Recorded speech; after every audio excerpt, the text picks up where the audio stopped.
ओम नमः शिवाय शिवजी सदा सहाय। ओम नमः शिवाय गुरुजी सदा सहाय। रुद्र संहिता कुमार खंड पंचम खंड। स्वामी कार्तिकेय का जन्म।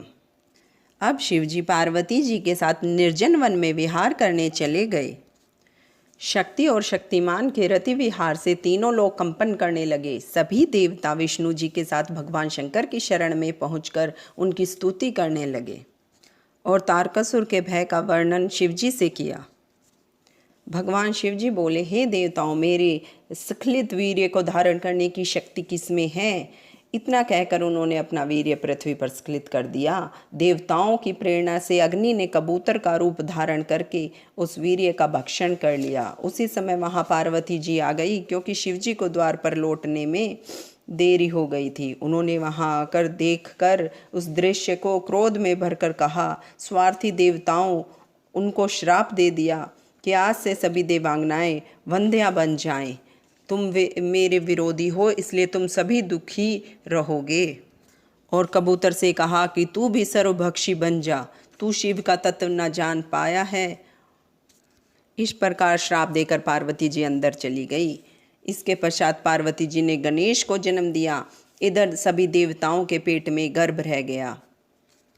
शिव जी ने देवताओं को उपाय सुझाया कि इसे वमन करके निकाल दो। नारद जी की कथानुसार अग्नि माह में प्रातःकाल वहाँ आकर प्रज्वलित हो गई। उस समय सप्तऋषि की पत्नियां वहाँ स्नान करने आई। वे शीत से आत होकर अग्नि की ज्वाला के समीप जाकर तपने लगी। उसी समय अग्नि ने उनके रामकूप के होकर वीर्य को स्थापित कर दिया। उन स्त्रियों को गर्भ रह गया। सप्तऋषियों ने उन्हें त्याग दिया। अब वे हिमालय पर जाकर तपस्या करने लगी और उन्होंने भी उस वीर्य को त्याग दिया।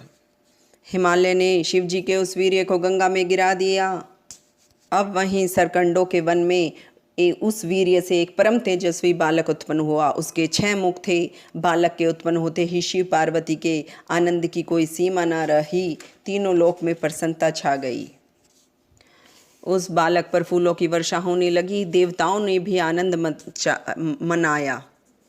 विश्वामित्र जी ने उसका नामकरण संस्कार करके उस बालक का नाम कार्तिकेय रखा। ओम नमः शिवाय शिवजी सदा सहाय। ओम नमः शिवाय गुरुजी सदा सहाय।